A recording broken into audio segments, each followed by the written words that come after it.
রাত্রির মধ্যে ঝগড়া বলতে মদ খায় বেশি না, হোলির থেকে যে খায় মানে বাচ্চা পোলাপান পড়তেছে এদিকে ধ্যান করো না খালি খাও এরকম করে কিছু কথাবার্তা হয়েছে এরকম আমরা যা দেখছি আর কি।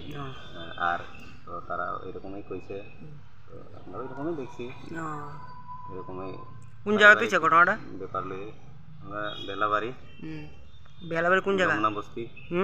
বেলাবাড়ি যমুনা বস্তি। বয়স কত? বয়স তো মানে মসেজে কেমন হইব 38 37 38 এরকম হইব বা 40 না মনে হয়। কি করে? রাজমিস্ত্রির যুগালি কাজ করে এরকম আর কি, আর টুকটাক দিন মজুরির কাজ করে।